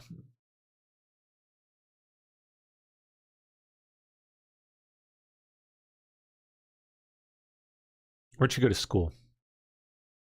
Couldn't find any public record of her educational background. Does not appear to have a public LinkedIn. No. Let me try that. I'm gonna try that LinkedIn profile on my phone. I'm logged in there, so.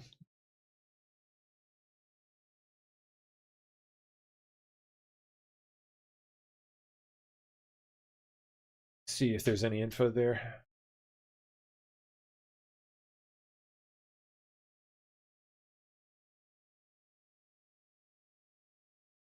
Data on when she got there. Where else she's been.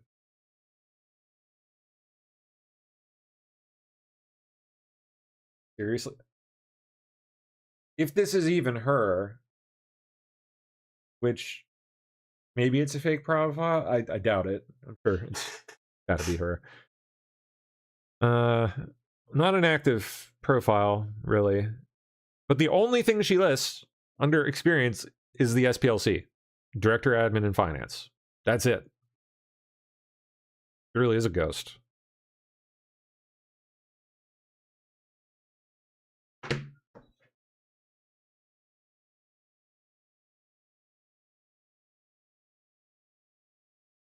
This is where things get interesting and murky. Tenure. Indictment says employee 1 was involved in opening bank accounts January 31st, 2008. If she's employee 1, she's been at SPLC since at least 2008, an 18-plus year tenure. Indictment's phrasing that this person would become CFO suggests she held a more junior financial role initially, likely in accounting or controllership, before being elevated to the CFO, Treasury, or Secretary title. I think she's intel, dude. I'd bet money on it, man. I don't know how much I'd bet, but if I were a betting man, where my money would go. Yeah, something stinks here.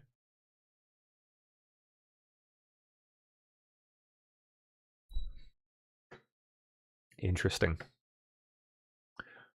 Okay, what about the other guy? Or other two, Mark Potok and Heidi Burich.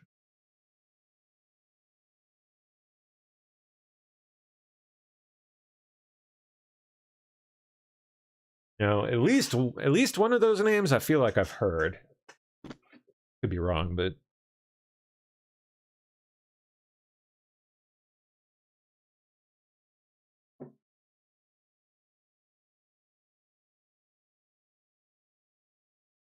dooby dooby doo doo. Let's see. Yeah, he does interviews. See, look at that. Both of them do. So I could have sworn I'd seen both of them before. But Teeny is a ghost, man. Nothing. I heard a thing about her before.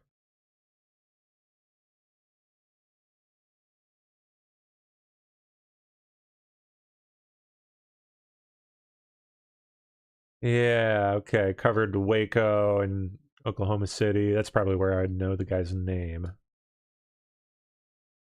That's gotta be where I know him from. Old coverage from back then.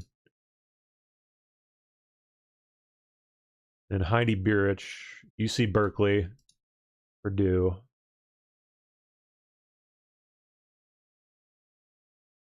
Later promoted to Director of Intelligence Project, the exact title described in the indictment. He held this role for approximately a decade before departing in late 2019, a 20-year run. It's almost certainly got to be her, or employee 2. When did the other guy get in? He left SPLC in 2017, so maybe he was involved and then handed it off. Who knows? But she's got to be the one.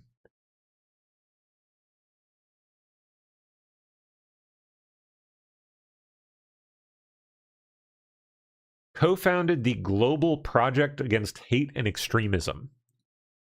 That I've heard of. Where she serves as Executive Vice President and Chief Strategy Officer.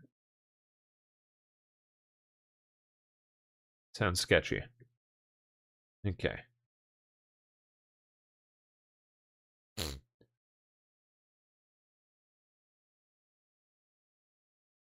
Testified before House Armed Services Subcommittee on Extremism in the Military back in February 2020.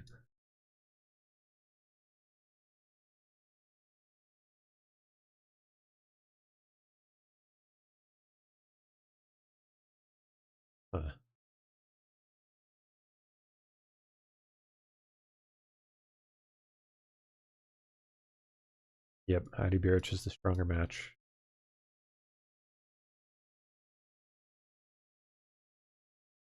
Well, we'll see. I'm most interested in Teeny, personally. Well, that was interesting. Okay. Fun little dive. Keep going.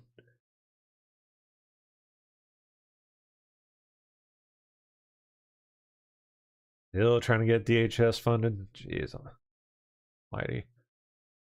Ridiculous. February. Oh, look at that. Ted Lieu calls on FBI Director Kash Patel to step down this morning. Thank you, Chairman Aguilar. Aware of something coming there, Ted?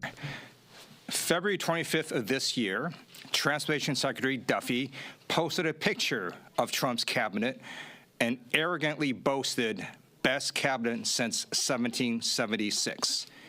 In less than 2 months, 3 of those cabinet secretaries are gone. Pam Bondi, Chrissy Nome, and now Lori Chavez de Reamer. I note that Lori Chavez de Reamer can now join Chrissy Nome at a fake position at the Shield of the Americas. The reality is that this cabinet's out-of-control incompetence and corruption have made it the worst cabinet since 1776, and Kash Patel is next. Kash Patel flew on taxpayers' dime to the Olympics, and on taxpayers' dime partied and drank at the Olympics. He's also instilled a culture of fear at the FBI, and he lied about the Epstein investigation when he said that there was no credible evidence that Epstein trafficked any victim to third parties. There's mountains of such evidence. I wonder how much partying and drinking Ted Lieu has done on taxpayer dime. And then this past week, the Atlantic put out an article that shows that Kash Patel appears to be a raging alcoholic. He should not be FBI director. He should go seek help and treatment. Okay. See.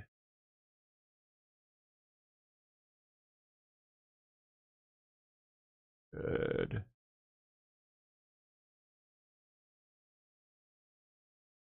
Okay, sorry, doing code stuff here in the background. There we go. All right, next.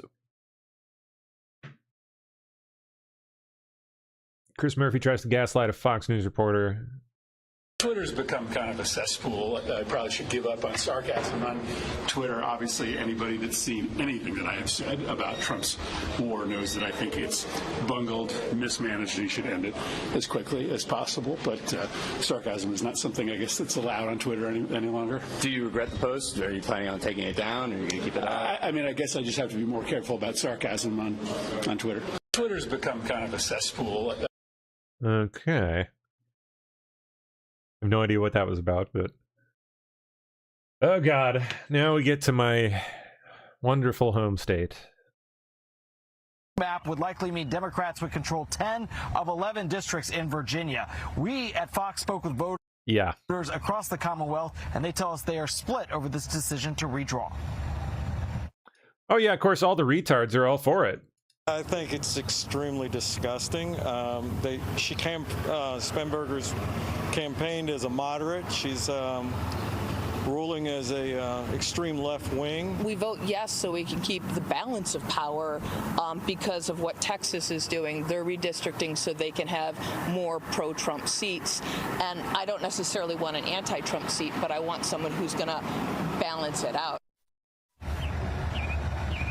You may not be able to tell from looking at it behind me, but there was a steady stream of people coming in, likely before they headed to work this morning. But already, Bill, a lot of people voted early in Virginia, more than 1.3 million ballots cast just before Election Day. Bill. Yep, a lot of interest in this one. Virginia, of course, a purple state, so it's going to be very interesting to see how this shakes out today. Mark Meredith, live in Virginia. Mark, thank you.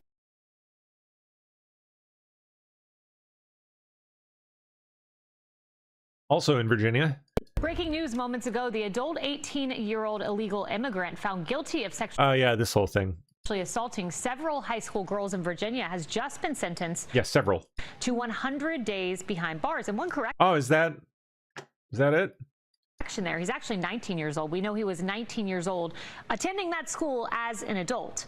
However, with time served in the calculations for a misdemeanor crime, he has 135 days left in prison, about 4.5 months. Shannon, it is unthinkable that it's 135 days. But here's something Spanberger can do. Serve his time. ICE has issued a detainer. He's in the country illegally. Give him to ICE and get this guy deported. Yeah. Won't happen. If I were ICE, I would start the clock ticking. I would set myself a little timer for this guy. If he's going to, and you know, there can be reasons that they get out a couple of days early, those kinds of things, good behavior, whatever. But I would be ready for this guy and standing by and make the governor explain why she's not going to have ICE detainer honored if you're not going to for a man that was assaulting young women. There's reporting, and I would have to look at the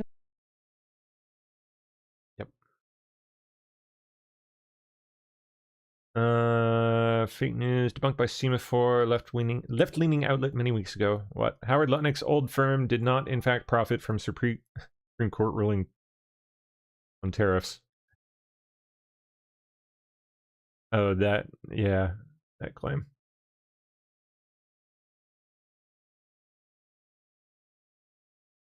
Climate activists blocked the entrance to Governor Kathy Hochul's office. State police say you have 5 minutes to disperse. Looks like an insurrection. Climate insurrection. Ring, ring, ring.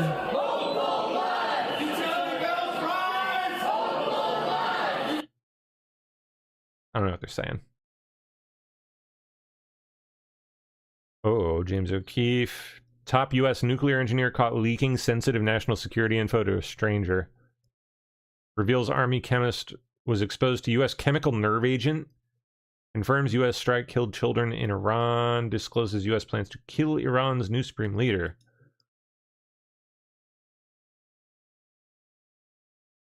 Who is this guy? Apparently Andrew Hugg, branch chief, nuclear and chemical surety. U.S. Department of the Army.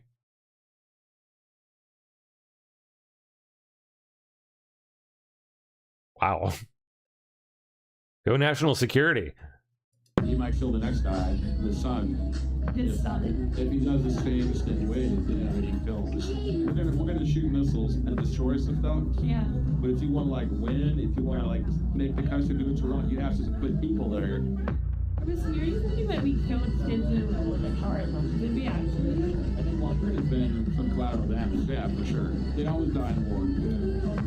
So, Got Rihanna bumping in the background. So, nerve agent is a chemical weapon. It's like Pandora's box. A nuclear and chemical safety branch chief in the United States Department of the Army spills detailed information about their possession of nerve agents. Oh, I didn't know she's going to Veritas. Or, wherever this is, CGF, O'Keefe's thing. Nothing will work. Revealing that a U.S. Army chemist was exposed to the nerve agent due to careless handling. She's supposed to wear all this gear, and she's like, I don't like it. She just wore like Crocs and her own clothes. Yeah. And so it's soaked in her clothes. And just soaked very well on her skin. So she could literally start touching stuff. Other people would touch like a door, and then people would die. Then goes on to reveal intimate details about the U.S. nuclear arsenal. So you said there's missiles underground. Yeah. Also discloses that the United States military has no official plans to nuke Iran. We're not thinking about nuking anybody. We're not. Well, so much for that bullshit. We're not going to nuke it. Retard bullshit. And the exact methods that the U.S. Golly. uses to defend against nuclear attacks. We have all these sensors in space. We have radars, all these sensors to detect a launch. Space satellites with radars, you'll see it. On the radar, you actually see the thing flying. And confirms what many have suspected, that Ukrainian officials were using the money sent from the United States to buy themselves mansions and luxury sports cars. I worked on How about that? Obama's tax money that he said. They just stole it, and they bought houses, cars, like $100,000 cars. If they can get themselves rich and leave and go live in Dubai, better than, they don't care about the people. That government is so corrupt. You're not a spy, right? No. Your eyes have mesmerized me so much that I'm almost going to tell you. That's why that's the easiest way to get intelligence. Like, just send a pretty girl, talk to the guy.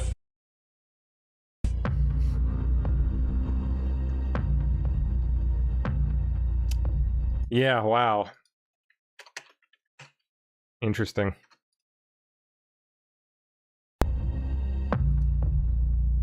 I'm independent journalist Brianna Morello here filling in for James O'Keefe for the latest exclusive report inside the U.S. Department of the Army. I do work with like chemical weapons, nuclear weapons, but I do the safety, security stuff. The chief of chemical nuclear surety, which that's like not many people like outside, but in this world, surety means safety, reliability, security. It's like all the surety just means like all the things to keep it safe. I make sure the people are reliable. There's no psycho people working on the weapons. You don't want a psycho person with access to that stuff. Andrew Hugg is a nuclear and chemical surety branch chief with the U.S. Department of the Army. He reveals a surprising amount of detailed information to our undercover journalists about the locations of the U.S. nuclear arsenal and the methods that are being used by the United States to defend against foreign nuclear attacks. To protect U.S. national security interests, we have omitted certain pieces of information from this report. So you said there's missiles underground.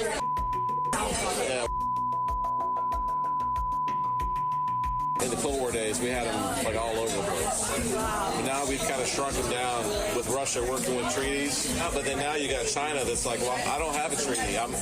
So China's building more. They're planning to build more than we got. Okay, so really? That's the problem. Is like we have all these sensors in space. We have radars, all these sensors to detect a launch. You detect the launch coming from someone else? Yeah, with space satellites, with radars, you'll see it. On the radar, you actually see the thing flying. You'll know how big it is, the speed. You'll know that's a missile. I mean, you can tell all this stuff. According to Andrew Hugg, nuclear officials that oversee the missile launch procedures are trained to initiate a launch even if it is a Girl Scout that presents the launch order with the correct codes. Fire. We're literally trained that, if a Girl Scout, this is serious, we were always trained if a Girl Scout gives you a message, a launch message, she knocks on your door, goes, here you go, she gives you a launch message on a box of cookies, she wrote it down. If it passes all the checks, go. If she just passes it on to you, that's all we're trying to say, no matter how you get it, take action. Because that's how you have to do in a war, because you don't know.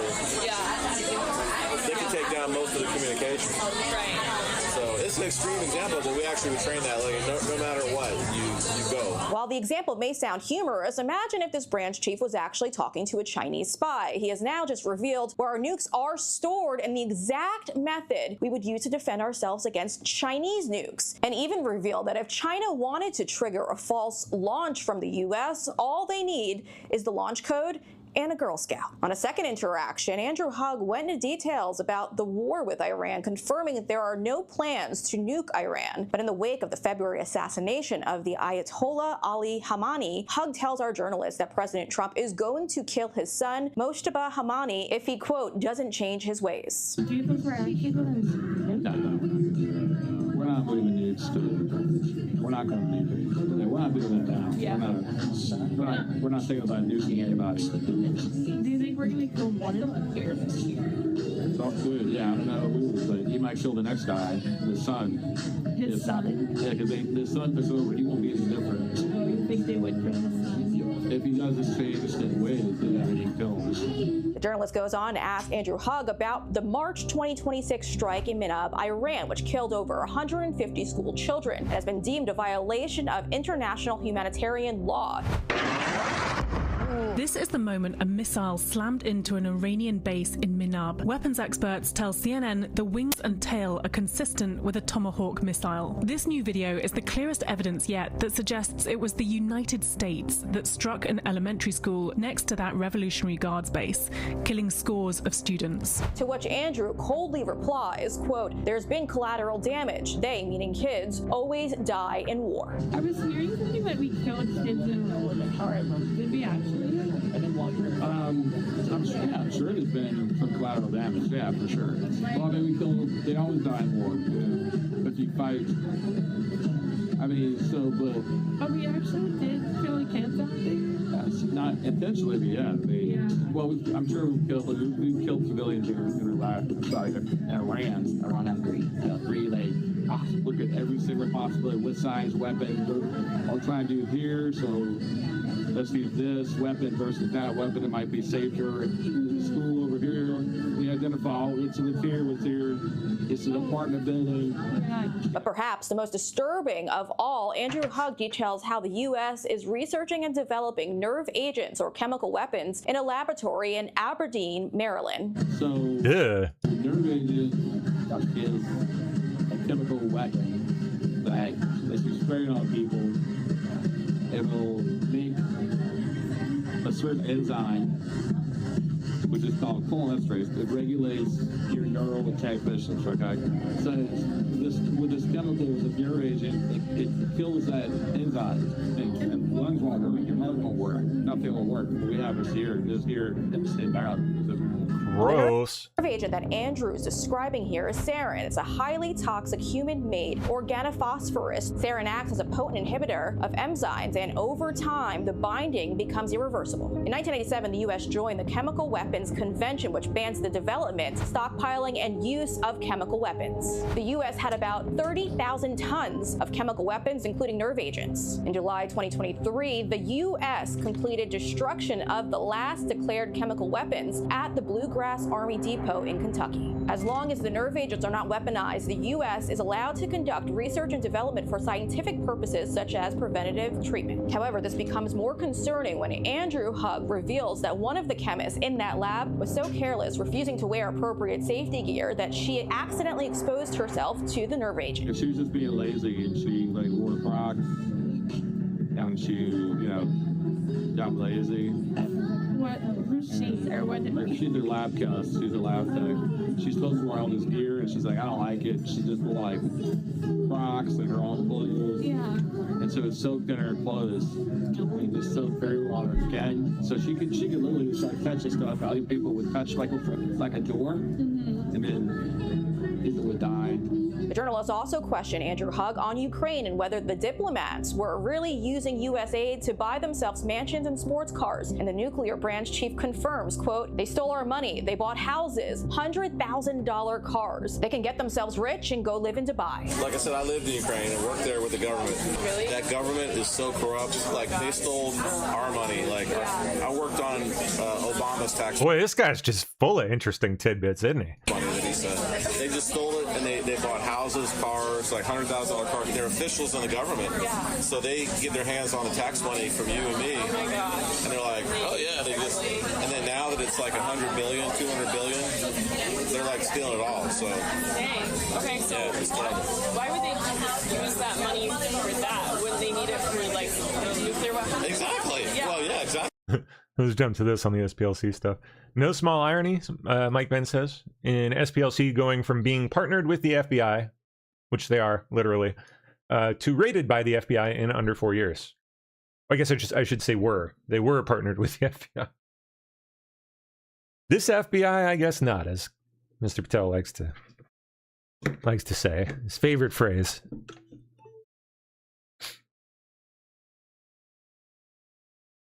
Okay.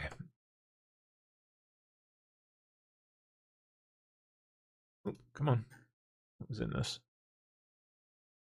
Oh, that's from last year, yeah. AFL has obtained thousands of pages of records exposing Biden DOJ's shocking partnership and coordination with the radical SPLC to weaponize civil rights enforcement.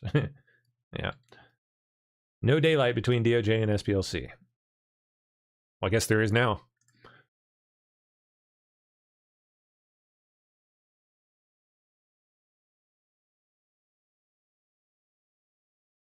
Okay, let's see. Last few minutes of what we got. We made a valiant effort, but no dice.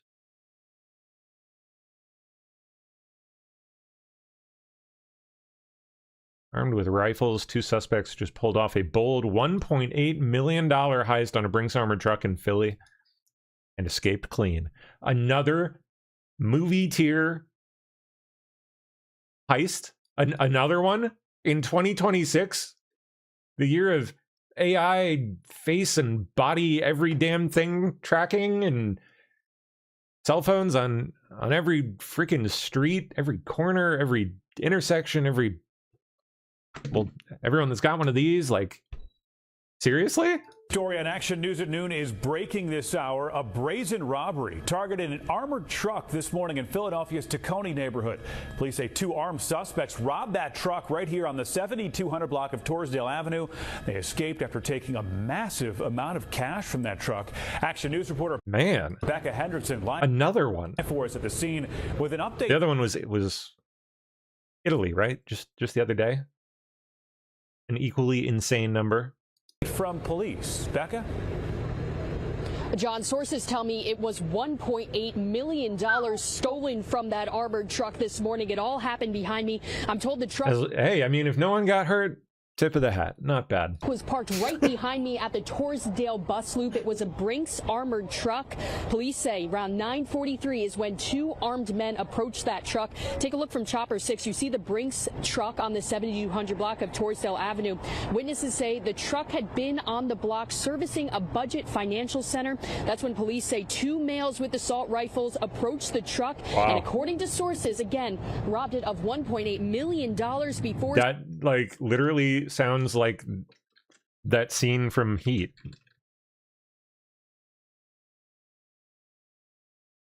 Right up. Not the bank robbery. Where's the... No, the truck. The truck.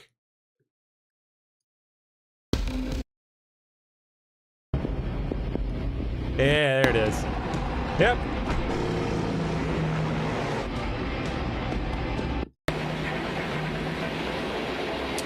What an excellent film.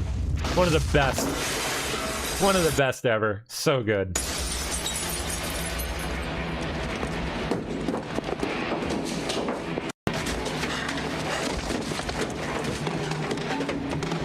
I wonder if they did the goalie masks. Wanna fuck with me? Oof. Brutal film. One of the best shootout stuff in decades. I love that movie so much. Must watch.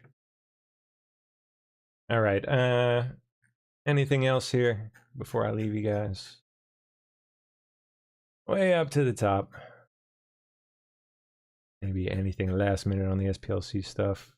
Ooh, former Intel officer alleges CIA defied Trump's orders to alert the public to election system vulnerabilities by declassifying evidence back in 2020.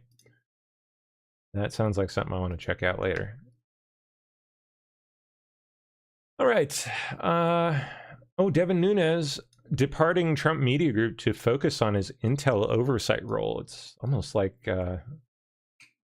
he's going to have a lot of work soon. Almost. All right. And there it is, DeGeneva. Dispatched to lead DOJ's controversial probe in Florida. Hey, the man himself. All the pieces are kind of shifting into place. Slowly but surely. Okay, well, I suppose that about does it for me. Mr. Sketch is here.